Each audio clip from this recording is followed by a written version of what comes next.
नमस्कार. आरोग्य संपदा या कार्यक्रमात सगळ्यांचं मनपूर्वक स्वागत करते. मी डॉक्टर मृण्मयी भजक.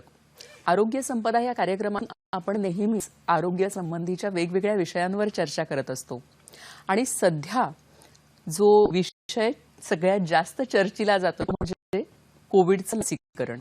खरं तर गेलं संपूर्ण वर्ष आपण कोरोनाच्या सावटाखाली आहोत आणि या नवीन वर्षात आपल्याला कुठेतरी एक छान आशा मिळालेली आहे. हे जे वॅक्सिन आहे, ही जी लस आहे, ही भारतात तयार झालेली आहे आणि ही आपल्या सगळ्यांसाठी अभिमानास्पद अशीच गोष्ट आहे. सध्या ज्येष्ठ नागरिकांसाठी लसीकरण सुरू ही अनेक शंका लोकांच्या मनात असतात आणि ह्याचसाठी आहे आजचा आपला कार्यक्रम. आजचा विषय काय आहे जाणून घेऊया. कोरोना लसीकरण जनजागृती असा आजचा आपला विषय आहे आणि ह्या महत्त्वाच्या विषयावर मार्गदर्शन करण्यासाठी आज आपल्याबरोबर आहेत डॉक्टर राजेश डेरे. सर नमस्कार. कार्यक्रमात पूर्वक स्वागत करते आपलं. डॉक्टर राजेश डेरे हे BKC लसीकरण केंद्र जे आहे त्याचे अधिष्ठाता म्हणून कार्यरत आहेत. कोविड काळात अतिशय तत्परतेने बनवलेलं संपूर्ण जगात वाखाणलं गेलेलं देशातलं पहिलं ट्रान्झिट हॉस्पिटल म्हणजे BKC जम्बो कोविड सेंटर. या सेंटरचे अधिष्ठाता आहेत आणि आज जे लसीकरण सुरू झालेलं आहे या लसीकरणाविषयी आज आपण बोलणार आहोत. चर्चेला आपण सुरुवात करणार आहोत पण त्यापूर्वी पाहणार आहोत एक छोटीशी ध्वनी चित्रफीत.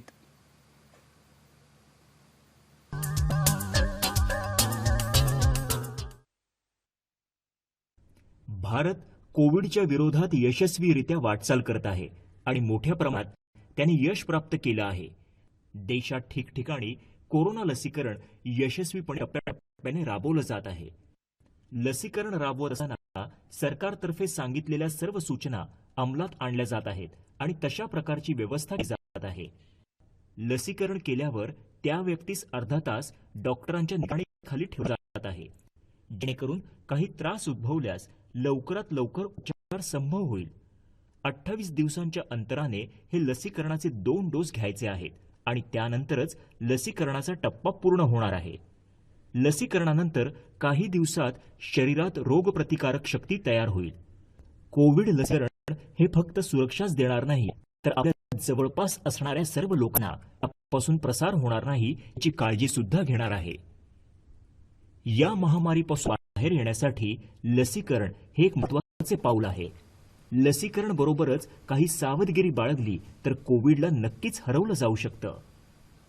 कोविड लसीकरण पूर्णपणे सुरक्षित आहे आणि आतापर्यंत लाखो फ्रंटलाईन वर्कर्सना ते दिलं गेलं आहे. लसीकरण झाल्यावरही सावधगिरी बाळगणं खूप महत्त्वाचं आहे. हात स्वच्छ ठेवणं, सतत हात धुत राहणं, मास्क घालणं आणि ते योग्य प्रकारे घालणं, सुरक्षित अंतर ठेवणं, सावधगिरी बाळगणं अशा काही गोष्टींची काळजी घेतल्यास स्वतःबरोबर तुम्ही तुमच्या आप्तजनांना सुद्धा सुरक्षित ठेवू शकता.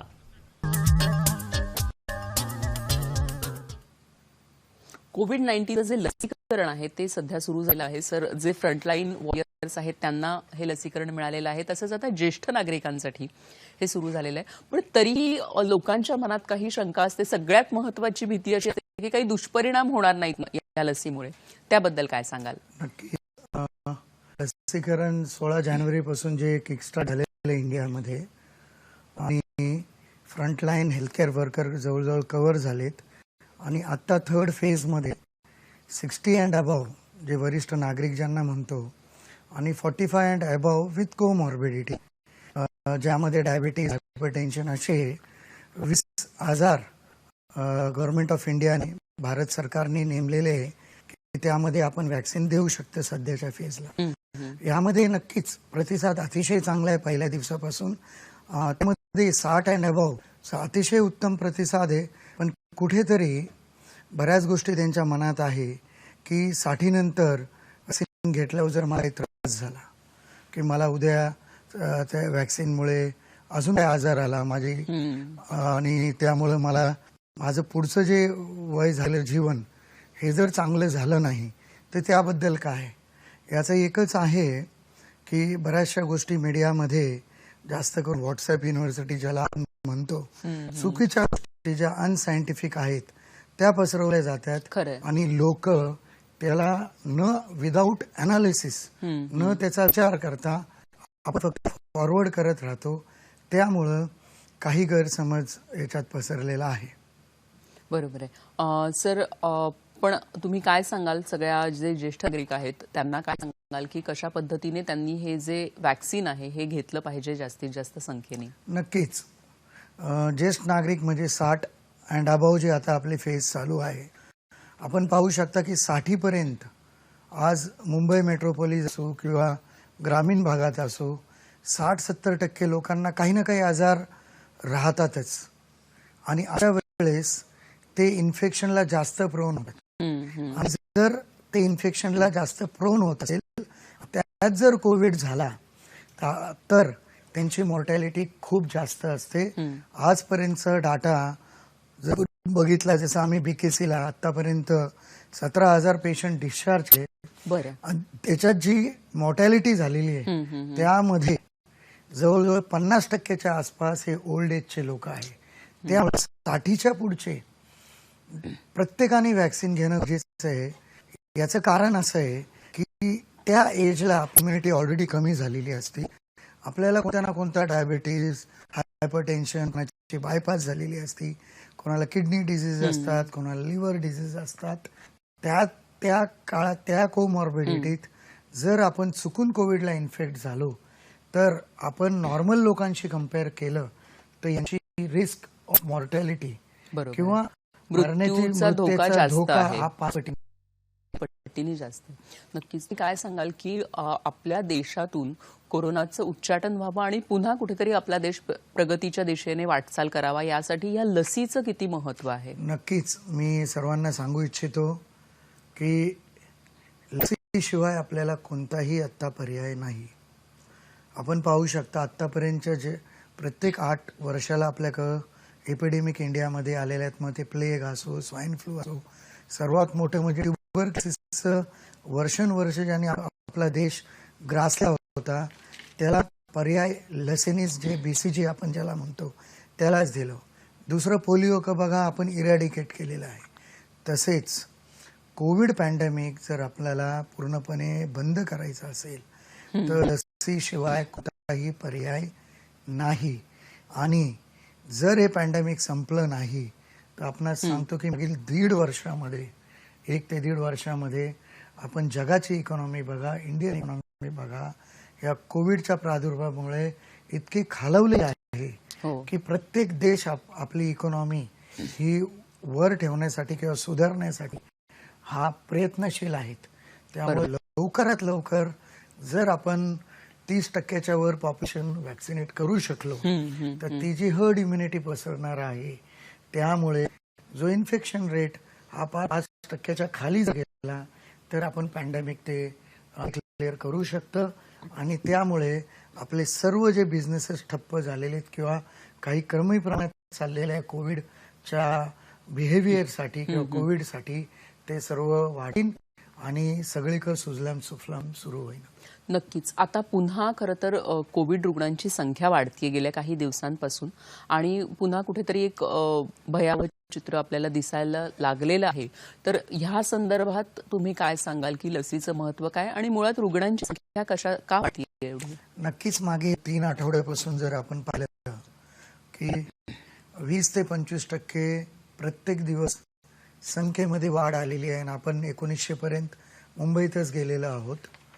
तर याचे 2-3 कारणं आहेत की महाराष्ट्र शासनाने किंवा गव्हर्नमेंट ऑफ इंडियाने नंबर अतिशय कमी झाल्यामुळे लोकांचे बिझनेस वाढावे, त्यांचं दळणवळण वाढावे, घरात बसून डिप्रेशनमध्ये कोणी जाऊ नये, ह्यासाठी फेजिकली आपण जे कंटॅमिनेशन झोन असो, कर्फ्यू असो, ह्या गोष्टी शिथिल करत चाललेल्या, बंधन शिथिल केलेत. आणि 1 महिन्यापूर्वी असा काळ होता की ट्रेन चालू होते, बसेस चालू होते, आपले सर्व हॉटेल्स चालू होते, सर्व बिझनेस चालू होते.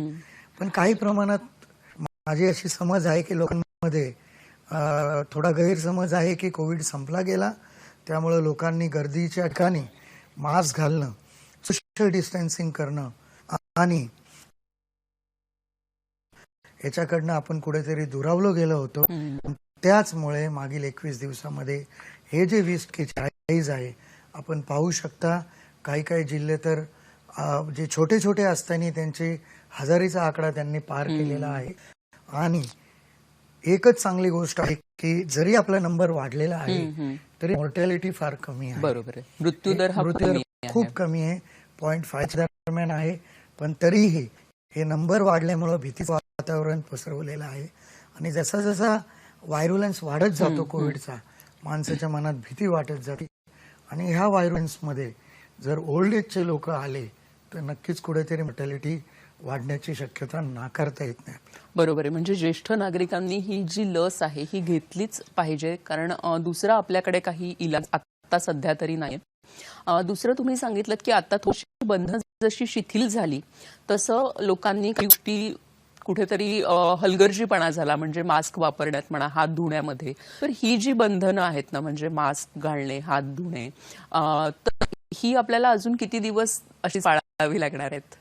नाही, नक्कीच आहे. पहा, मास्क घालणे किंवा हात धुणे असंही कोविड नसले तर तो चांगल्या बिहेवियरचा एक पार्टच आहे आपला, जे आपण इंडियात कमी लोक करतो. हो. असं नाही की कोविड मध्येच हात धुतल्याने, स्टरलाइज केल्याने, बरं. नॉर्मली हात धुणे तर अदरवाईज पण आपल्याला करायलाच पाहिजे. करायलाच हवं.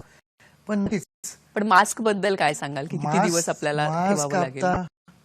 आपला वॅक्सिनेशन ड्राईव्ह जो एवढा स्पीडनी चाललेला आहे आणि मागील 15 दिवसामध्ये महाराष्ट्र राज्य असो किंवा गव्हर्नमेंट ऑफ इंडिया असो, त्यांनी हे प्रायव्हेट सेक्टरला ओपन केलेलं आहे. तर नंबर झपाट्याने आपण बेनिफिशरीचा वाढवत आहोत आणि मुंबईचं टार्गेट आपले आयुक्त साहेब चहल सर यांनी मागीलच आठवड्यामध्ये झूममध्ये 1 लाखाचं टार्गेट हे मुंबईला दिलेलं आहे.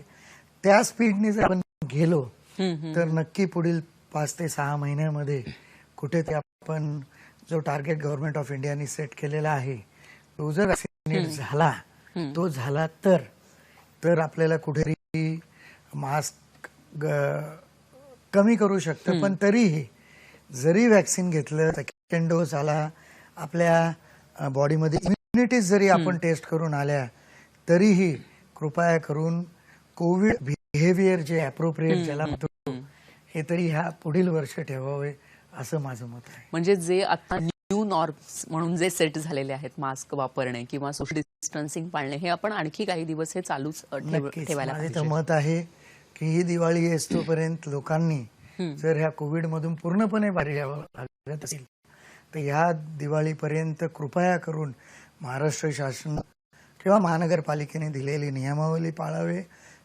कोविड अप्रोप्रिएट बिहेवियर पाळावे. तर नक्कीच ही दिवाळी आपल्या सर्व देशवासियांसाठी, महाराष्ट्रासाठी आणि मुंबई महानगरीसाठी पहिल्यासारखी अतिशय आनंदाची जाईल. नक्कीच. तुम्ही आता सांगितलं की जास्तीत जास्त लोकांना लसीकरण आता द्यायचं आहे, तर महाराष्ट्र राज्यात काय नियोजन आहे की सगळ्यांना लसीकरण मिळावं यासाठीचं? नक्कीच. महाराष्ट्र राज्य हा अग्रेसर राज्य आहे देशातला, हे सर्वांना माहीत आहे आणि माननीय मुख्यमंत्री आणि आरोग्यमंत्री आणि सर्व जिल्ह्याचे नोडल ऑफिसर रात्रंदिवस मेहनत करून आपण पाहू शकता की आपल्या राज्यामध्ये सर्वात जास्त वॅक्सिनेशन होत आहे. हो.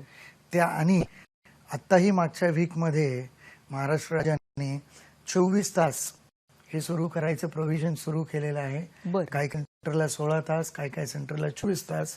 आणि मला असं वाटतं की पुढील 8 ते 10 दिवसामध्ये हे सर्व नक्की इम्प्लिमेंट होईल आणि ते जर 24 तास सुरू झालं आणि नागरिकांनी उत्सव प्रतिसाद देऊन आपण त्या कोविन ॲपवर रजिस्टर होऊन दिलेल्या त्या सेंटरला जाऊन तिथे जर स्वतःला वॅक्सिनेट करून घेतलं. आणि दुसरी एक चांगली बाब अशी आहे की जरी आपण रजिस्टर करू नाही शकलो कोविन ॲपमध्ये, काही कारण असू द्या, तरी काही सेंटर जसं बीकेसी सेंटर हे वॉक इन इंटरव्ह्यूसाठी किंवा वॉक इन वॅक्सिनेशनसाठी ओपन केलेलं आहे की जिथे तुम्ही जस्ट चालत जावा, काहीही रजिस्टर नका करू, तुम्हाला तिथे रजिस्ट्रेशन सेंटरवर केलं जाईल, आपल्याला वॅक्सिनेट 1 तासभरात केलं जाईल, आपल्याला पूर्ण प्रोटोकॉल प्रमाणे सुखरूप घरी पाठवण्यात येईल. नक्कीच. खरं तर अनेक सुविधा आहेत आणि हे लसीकरण नक्की कसं घ्यायचं याबद्दलही आपण जाणून घेणार आहोत. कोणत्या प्रकारच्या लसी आज उपलब्ध आहेत आणि त्यामध्ये काय फरक आहे ही देखील अनेकांच्या मनात शंका असते, त्याविषयी देखील बोलणार आहोत कार्यक्रमातून. आता थांबतोय एका छोट्याशा विश्रांतीसाठी. पाहत रहा आरोग्य संपदा.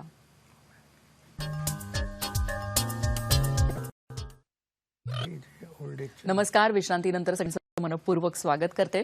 आज आपण चर्चा करतोय कोविड लसीकरण जनजागृती याविषयी आणि आपल्याला मार्गदर्शन करतायत बीकेसी कोविड सेंटर आणि बीकेसी लसीकरण केंद्राचे अधिष्ठाता डॉक्टर राजेश डेरे.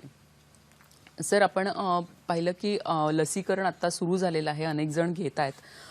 तुम्ही काय सांगाल की इतर राज्यांशी आणि इतर देशांशी जेव्हा आपण तुलना करतो महाराष्ट्राची, तर तेव्हा काय चित्र तुम्हाला दिसतं? नक्कीच जर मी राज्यांची तुलना केली, जो काही डाटा अवेलेबल आहे आपल्याकडे, त्यामध्ये साऊथचे जे राज्य आहे ते त्यांचं जे वॅक्सिनेशन आहे हे आपल्या प्रमाणामध्ये बऱ्यापैकी जास्त आहे.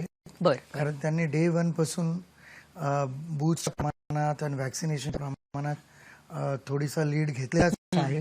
पण मागील 15 दिवसापासून महाराष्ट्र राज्याने जे नंबर प्रायव्हेट हॉस्पिटल वाढवलेत, नंबर ऑफ गव्हर्नमेंटच्या ज्या हॉस्पिटलमध्ये बूथ्स वाढवलेले, जसं बीकेसीला पहिले 10 होते, 15 केले, आता 20 आहे, परवा 25 होणार आहे.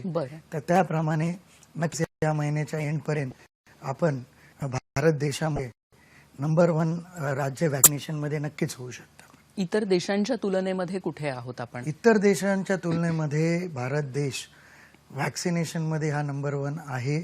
कारण आपण सर्वांना माहिती आहे आपली जी कोविशिल्ड लस आहे, जी सिरमची आहे, जी ॲस्ट्राझेनेकाचं कॉम्बिनेशन आहे, हे 16च्या वर देशामध्ये पंतप्रधान साहेबांनी ही दिली गेलेली आहे. त्यामुळं भारतात जो वॅक्सिनेशन ड्राईव्ह आहे त्या प्रमाणात कोणताही देश आपल्या जवळही नाही, याबद्दल आपल्या देशाचा गर्व आहे. नक्कीच सर. तुम्ही आता कोविशिल्डचा उल्लेख केलात. कोविशिल्ड आणि कोवॅक्सिन अशी 2 वॅक्सिन्स आज आपल्याकडे आहेत. तर या दोन्हींबद्दल काय सांगाल? कुठेतरी लोकांच्या मनात शंका असते की आम्हाला कुठलं वॅक्सिन देणार किंवा कुठलं चांगलं, असाही एक प्रश्न असतो. नक्कीच जेव्हा एकाहून आपल्याला जास्त पर्याय येतो तेव्हा लोक विचार करतात की 2 पर्याय आहे तर 2 कोण चांगले आहेत. मी सर्व नागरिकांना कळू इच्छितो की दोन्ही वॅक्सिन हे सेफ्टी स्टँडर्ड जो आहे त्याप्रमाणे इक्वल आहेत. एफिशियन्सी 80 to 85% अबव आहे. त्यामुळं हा आपला पर्सनल चॉईस आहे.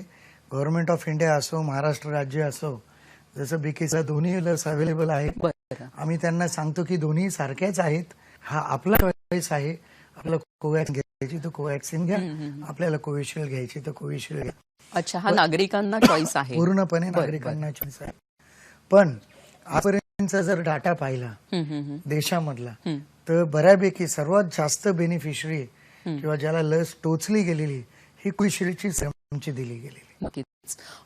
सर, अशी एक शंका आहे की एक पहिला डोस घेतला आणि मग पहिल्या डोस नंतर जो दुसरा डोस असतो तो 4 आठवड्यांनी असतो, तर त्या मधल्या काळात नागरिकांनी काय काळजी घेतली पाहिजे? नक्कीच बरेच नागरिक असा विचार करतात की पहिला डोस झाला म्हणजे अँटीबॉडी झाली नाही, मी आता इम्युनिटी प्राप्त केली आणि मी कोविड अप्रोप्रिएट बिहेवियर हे पालन करायचं नाही. आणि अतिशय चुकीची समज आहे. मी आपणास सांगतो की दुसरा डोस जो मिनिमम 28 दिवसानंतर आहे, तो पण एक गैरसमज आहे लोकांमध्ये की 28 म्हणलं 29 दिवशीच आला पाहिजे, असं काही नाहीये. आपण 29व्या दिवशीपासून 60व्या दिवसापर्यंत कधीही आपली लस घेऊ शकता. आपल्या कोविन ऍप मधून एक मेसेज येईल, त्यावेळेस आणि त्या सेंटरला जावे आणि घ्यावे. आणि दुसरी जेव्हा आपण डोस घेतो, ज्याला बूस्टर म्हणतो, त्यानंतर 8 ते 10 दिवसांमध्ये आपल्या बॉडीमध्ये अँटीबॉडीज तयार होतात आणि त्या अँटीबॉडीज पुढील 3 आठवड्यामध्ये त्याचा पीक गाठवला जातो. आणि त्यावेळेस आपण सांगू शकतो की 80 to 85% हा आता प्रोटेक्टेड आहे. दुसरा डोस घेतल्यानंतर 3 आठवडे मी 80% ते 85% प्रोटेक्टेड आहे. याचा अर्थ असं नाही की 100% प्रोटेक्टेड आहे. तरी त्यानंतरही आपण गर्दी ठिकाणी जाताना मास्क घालावे, आपले हात धुत राहावे. ते it's an good practice I would say. बरोबर. याच्यात काय असं कोविड नाहीये. जसं आपण पहिले आम्ही जेव्हा हॉस्पिटलमध्ये जायचो वॉर्डमध्ये, तेव्हा 3ply मास्क घालूनच पेशंट बरोबर बोलत होतो. तेव्हा कोणता कोविड नव्हता. It is a good human practice म्हणतो, ती पाळत राहावे तर नक्कीच आपण या महामारीतनं बाहेर. सर, आणखी एक शंका लोकांच्या मनात असते ती म्हणजे की वॅक्सिन घेतल्यानंतर, लस घेतल्यानंतरही कोविड होऊ शकतो का? नक्कीच. हे बघा, मी आधी तुम्हाला क्लिअर केलं होतं की पहिला डोस झाल्यानंतर हं. तुम्ही इम्युन नाही. त्यामुळं पहिल्या डोस नंतर बरेचसे केसेस आहेत की जे पॉझिटिव्ह आहेत. त्यामुळे की तुम्ही जोपर्यंत दुसरा डोस आणि त्याच्या पुढचे 15 दिवस जात नाही तोपर्यंत स्ट्रिक्ट डिसिप्लिन, कोविड डिसिप्लिन हे तुम्ही करावे. आणि दुसरा डोस झाल्यावरही मी लोकांना विनंती करेल की कृपया करून आपण कोविड ॲप्रोप्रिएट बिहेवियर आपल्या दैनंदिन जीवनाचा एक भाग म्हणून आपले जीवन चांगल्या करण्यासाठी हे चालूच ठेवावे. बरोबर आहे. सर, बीकेसी सेंटर हे जे आहे, तुम्ही म्हणालात वॉक इन सेंटर आहे, तर असे किती वॉक इन सेंटर्स आहेत आणि किती लोकांना रजिस्ट्रेशन, काही लोक रजिस्ट्रेशन करतात, काही ज्येष्ठ नागरिक असे आहेत की जे खूप सिस्टम फ्रेंडली नाही आहेत किंवा ऑनलाईन करता येत नाही, तर मग त्या दोघांसाठी काय सांगाल? रजिस्ट्रेशन करणाऱ्यांनी काय करावं आणि ज्यांना डायरेक्ट हॉस्पिटलमध्ये जायचे त्यांनी काय करावं? नक्कीच. ज्यांना रजिस्ट्रेशन करता येते त्यांनी कृपया त्याला प्राधान्य द्यावे, जेणेकरून तुम्ही रजिस्टर झाल्यावर तुम्हाला त्या ॲपमध्ये शेड्यूल टाईम येतो आणि शेड्यूल सेंटर येतं. हे आपला एक फायदा होईल, आपला वेळ वाचतो, तिथे गर्दी कमी होती त्या सेंटरला आणि आपल्याला लवकरात लवकर लस घेऊन आपल्याला घरी येता येईल. दुसरी बाब आहे, काही वयस्कर लोक जे सिस्टम फ्रेंडली नाही आहे किंवा काहींना टेक्निकल अडचणीमुळे जर ॲपमध्ये लॉग इन होऊन रजिस्टर करता येत नसेल तर मुंबई महानगरपालिकेचे किंवा महाराष्ट्र राज्याचे डेझिग्नेटेड कोविड सेंटर काही आहेत, जसं बेसिक त्यातलं एक आहे. तर तिथे तुम्ही तुमचं आधार कार्ड, पॅन कार्ड किंवा कोणतेही 2 गव्हर्नमेंट ID घेऊन जावे. तिथे रजिस्ट्रेशन डेस्कवर पूर्ण सोय केलेली आहे, तिथे आपण दाखवावे. आमचे जे डाटा ऑपरेटर आहेत, डॉक्टर्स आहेत, ट्रेन स्टाफ आहे, तो तुम्हाला रजिस्टर करून वॅक्सिन देऊन तुम्हाला वेटिंग पिरियडमध्ये 30 मिनिटं ठेवून तुम्हाला सुखरूप घरी पाठवेल. आणि आपण जिथे राहत असतो तर त्या भागातल्या हॉस्पिटलमध्येच ही लस घेणं आवश्यक आहे का? काही लोक फिरतीवर असतात किंवा काही लोकांना एका ठिकाणी दुसरीकडे जायचं असेल तर पहिली लस दुसरीकडे आणि दुसरी लस दुसऱ्या ठिकाणी जर घेतली तर चालतं का? नक्कीच. की आपण लॉजिस्टिकच्या सोयीप्रमाणे घराजवळ जातो. हे कॉमन टेंडन्सी की मी जर बँड्राला राहतोय तर मी बीकेसी जाईन, जवळ आहे. बरोबर. तो लॉजिस्टिकचा प्रश्न आला.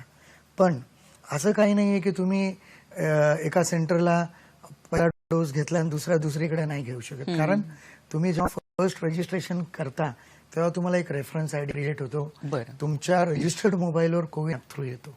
तो ID तुम्ही कुठेही लॉग इन करून तुमच्या सोयीप्रमाणे सेकंड डोस घेऊ शकता. इतकी सुंदर व्यवस्था आपल्या गव्हर्नमेंट ऑफ इंडियाने आणि महाराष्ट्र राज्याने केलेली.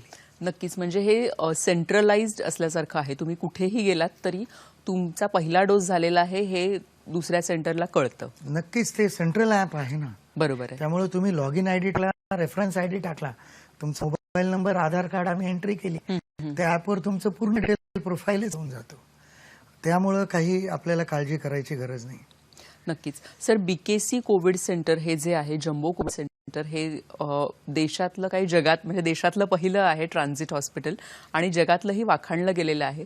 तर त्याबद्दल अगदी थोडक्यात आम्हाला. नक्कीच. मी आपणास नागरिकांना सांगू शकतो की महाराष्ट्र राज्य शासनाने अतिशय धडाडीचा निर्णय घेतलेला आहे की मे काळामध्ये जेव्हा देशामध्ये आणि राज्यामध्ये इतका उच्चांक गाठला होता की बेड्स अवेलेबिलिटी चा प्रश्न निर्माण झाला होता, तर त्यावेळेस आपण MMRDA मार्फत महाराष्ट्र राज्याने 16 दिवसात आपणास सांगतो रेकॉर्ड टाईममध्ये, वर्ल्ड रेकॉर्ड टाईममध्ये फेज 1 जे बीकेसीचं 1000 बेडचं जे हॉस्पिटल आहे हे आपण उभारलं आणि 25 मेला आपण पहिला पेशंट तिथे घेतला आणि त्यानंतर पुढील 10 दिवसात दुसरा फेज जो परत 1000 बेडचा आहे, ज्यामध्ये 160 बेड ICU आहे, 12 बेड डायलिसिस आहे आणि 799 बेड हे O2 वॉर्ड आहेत, असं केलेलं आहे. आणि आपण सांगू इच्छितो की आजपर्यंत आम्ही 17,000च्या वर पेशंट डिस्चार्ज केलेले आहे आणि फेज 1 जे आमचं आहे तिथे आम्ही 10,000 पेशंटच्या वर विदाऊट एनी डेथ, कोणतेही मृत्यू न करता फेज 1ला आम्ही डिस्चार्ज केलेला आहे. त्याप्रमाणे बीकेसी जे ट्रान्झिट हॉस्पिटल आहे त्याचे जर स्टॅटिस्टिकल डाटा, ज्याला मॉर्टॅलिटी रेट म्हणू किंवा रिकव्हरी रेट म्हणू, हा देशातील सर्वात चांगला आहे. याच्याबद्दल मी अभिमानाने सांगू इच्छितो. नक्कीच सर. 16 दिवसात उभारलं गेलेलं एवढं मोठं हॉस्पिटल म्हणजे हे खरंच एक आश्चर्य आहे आणि अनेक रुग्णांना त्याचा फायदा झालेला आहे. सर, तुम्ही काय सांगाल की आत्ता ज्येष्ठ नागरिक आहेत आणि त्यानंतर इतर लोकांसाठीही हे जे लसीकरण आहे ते सुरू होईल, तर जाता जाता आमच्या सगळ्या दर्शकांना लसीकरणाविषयी काय सांगाल? नक्कीच मी सर्व नागरिकांना विनंती करू इच्छितो की कृपया करून कोणतीही जी मीडियामध्ये रूमर्स किंवा चुकीच्या बातम्या पसरवल्या जातात, कृपया आपण त्याच्यावर लक्ष देऊ नये.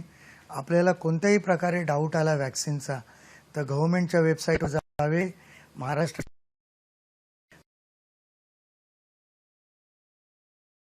इन्फॉर्मेशन आपणाला भेटेल आणि हे एकच लक्षात ठेवायचं आहे, जर आपल्या देशाला, आपल्या राज्याला, आपल्या मुंबईला कोविडमधून लवकरात लवकर बाहेर करायचं असेल तर एक सामाजिक बांधिलकी आणि एक देशाचा नागरिक म्हणून जबाबदारी पाळून प्रत्येकाने वेळेत वेळ काढून न विसरता आपल्या जवळच्या किंवा जेथे आपल्याला सोयीचं वाटेल त्या सेंटरला जाऊन लवकरात लवकर लस घेऊन आपण आपलं व आपल्या फॅमिलीचा जीव जो धोक्यात कोविडमुळे आलेला आहे तो पूर्णपणे बाहेर काढू शकता.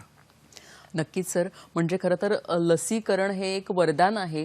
गेलं वर्षभर आपण ज्या कोविडशी झगडतोय त्याच्यासाठी आज आपण लस घेणं हे अतिशय आवश्यक आहे. आणि आजच्या कार्यक्रमातून सर आपण अतिशय चांगली माहिती आणि जे काही छोटे छोटे गैरसमज होते ते देखील दूर केलेले आहेत. आमच्या संपूर्ण आरोग्य संपदाच्या टीमतर्फे मी आपली मनापासून आभारी आहे. धन्यवाद. दर्शक हो, आपण पुन्हा भेटूया नवीन कार्यक्रमात नवीन विषयासह. तोपर्यंत नमस्कार.